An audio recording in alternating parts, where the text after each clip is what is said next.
আসসালামু আলাইকুম, welcome my channel ফোরার kitchen. আমি আজকে আপনাদের সামনে আরেকটি রেসিপি নিয়ে চলে এসেছি, কাবাব রায়তা। কাবাব রায়তা এমন একটি রেসিপি, সব কিছুর সাথেই এই রেসিপিটা করে খাওয়া যায়। আপনারা যদি ইচ্ছে করেন পরোটার সাথেও কাবাব রায়তাটা করে খেতে পারবেন, আবার যদি ইচ্ছে করেন বিরিয়ানির সাথেও এই কাবাব রায়তাটা করে খেতে পারবেন। অনেক সময় আমাদের মনে হয় একটু সালাদ না খেয়ে অন্য একটু কিছু রেসিপি করে খাই, তখন আপনারা এই কাবাব রায়তাটা করে খেতে পারবেন। আমার এই রেসিপিটা যদি আপনাদের ভালো লাগে অবশ্যই সাবস্ক্রাইব করবেন, আর যারা আমার চ্যানেলটাকে সাবস্ক্রাইব করেছেন তাদেরকে অসংখ্য ধন্যবাদ। আমি এই রেসিপিতে কাবাবের কিভাবে করতে হয় সেটা আগে দেখিয়ে দিব, তারপরে আমি এখানে দেখিয়ে দিব কিভাবে এই রায়তাটা তৈরি করতে হয়। তাহলে চলুন দেখি কিভাবে এই রায়তা এবং এই কাবাবটা তৈরি করে সুন্দরভাবে একটি রেসিপি তৈরি করতে হয়।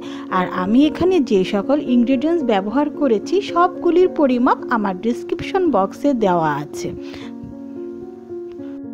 আমি এখানে বুটের ডাল নিয়ে নিয়েছি। বুটের ডাল নিয়ে আমি এই বুটের ডালকে ভালোভাবে ধুয়ে 5 ঘন্টা ভিজিয়ে রেখেছি। নিয়েছি মাংস, আমি এখানে গরুর মাংসটা নিয়েছি, আপনারা মুরগির মাংসটাও নিতে পারেন, আবার খাসির মাংসটাও নিতে পারেন। নিয়েছি আমি এখানে কিছু মশলা, আমি এখানে মরিচের গুঁড়ো নিয়েছি, আমি আমার স্বাদ মতন নিয়েছি, আপনারা আপনাদের স্বাদ মতন নেবেন। নিয়েছি হলুদের গুঁড়ো, নিয়েছি জিরের গুঁড়ো এবং নিয়েছি গরম মশলার গুঁড়ো। আমি এখানে গরম মশলার গুঁড়োটাই ব্যবহার করেছি, আপনারা ইচ্ছে করলে গোটা গরম মশলাটাও এখানে দিতে পারেন। এবং নিয়েছি স্বাদ মতন লবণ। এখন সব ইনগ্রিডিয়েন্টসগুলো আমি একটি হাঁড়িতে রেখে খুব ভালোভাবে সিদ্ধ করে এই মিশ্রণটাকে আমি ব্লেন্ডার করে নিব। আমি ব্লেন্ডার করেছি, আপনারা ইচ্ছে করলে পাটাও বেটে নিতে পারেন। এই যে আমি ব্লেন্ডার করে নিয়েছি, অনেক মসৃণ হয়েছে আমার এই কাবাবের মিশ্রণটা। দেখুন কতটা না মসৃণ হয়েছে আমার এই কাবাবের মিশ্রণটা। এখন আমি এই কাবাবের মিশ্রণ থেকে ছোট ছোট করে গুল গুল শেপের কিছু কাবাব করে নিব। অনেকগুলি আমি কাবাব করে নিব। দেখুন আমি গুল গুল শেপ করে কাবাবগুলি করে নিচ্ছি। ছোট ছোট বল করে আমি এই কাবাবের শেপটা দিব। দেখুন এই যে ছোট ছোট বল করে আমি কাবাবের শেপটা দিয়েছি। এখন আমি এই কাবাবগুলো গরম তেলে ভেজে নিব। অল্প করে ব্রাউন কালার করে, আমি হালকা ব্রাউন কালার করে এই কাবাবগুলি একটু ভেজে নিব।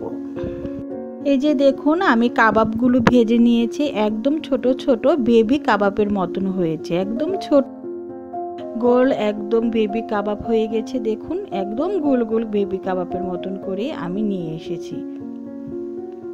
এখন আমার এখানে লাগবে শসা, আমি কুচি করে নিয়েছি টক দই, নিয়েছি চিনি গুঁড়ো করে নিয়েছি আমি লেবু, এবং আমি নিয়েছি আমার সেই কাবাবগুলো, আর নিয়েছি চাট মশলা। এখানে চাট মশলাটাই আমরা ব্যবহার করব।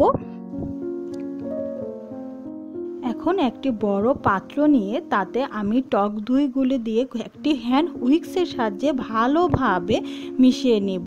অনেক ভালোভাবে টক দইটা আমাদের মিশাতে হবে। এই যে দেখুন আমি অনেক ভালো করে টক দইটা মিশিয়ে নিচ্ছি। এখন আমি এই টক দইয়ের ভিতরে দিয়ে দিব চিনি গুঁড়োটা দিয়ে অনেক ভালোভাবে এই চিনি আর টক দইটা মিশাতে হবে, অনেক ভালো করেই মিশাবো। তারপরে দিয়ে দিব চাট মশলাটা দিয়ে আমি খুব ভালো করে এই মিশ্রণগুলোকে মিশিয়ে নিব। অনেক ভালো করেই আমি এই মিশ্রণটাকে মিশিয়ে নিব যেন সবগুলি ভালোভাবে মিশে যায়।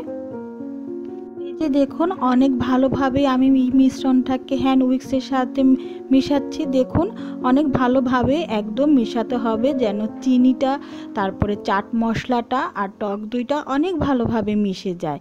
ভালোভাবে মিশানোর পরে এখানে আমি দিয়ে দিব অল্প অল্প করে শসাটা দিয়ে আবার আমি এই মিশ্রণটাকেও মিশিয়ে নিব। এই যে দেখুন আমি এই মিশ্রণটাকে আবার মিশিয়ে নিচ্ছি।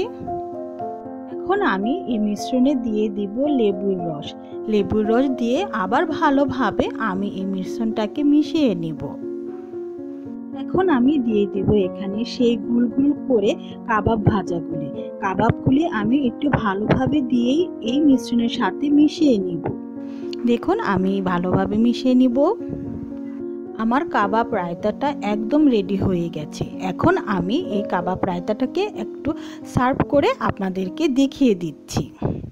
এই যে দেখুন, আমি কাবাব রায়তাটাকে সার্ভ করে নিয়ে এসেছি এবং এই অল্প করে কিছু কাবাব দিয়ে সাজিয়েও নিয়ে এসেছি। দেখতে না কত সুন্দর লাগছে, খেতেও অনেক মজা লাগবে। আমার এই রেসিপিটা যদি আপনাদের ভালো লাগে তাহলে অবশ্যই আপনারা করে খাবেন। আমার এই রেসিপিটা যদি আপনাদের ভালো লাগে তাহলে অবশ্যই আপনারা আপনাদের ফ্যামিলি, ফ্রেন্ডস এবং ফ্যামিলি মেম্বারের সাথে শেয়ার করবেন। আমার জন্য দোয়া করবেন আমি যেন আরো সুন্দর সুন্দর রেসিপি আপনাদের সামনে নিয়ে আসতে পারি। সবাই সুস্থ থাকবেন, সবাই ভালো থাকবেন। আল্লাহ হাফেজ।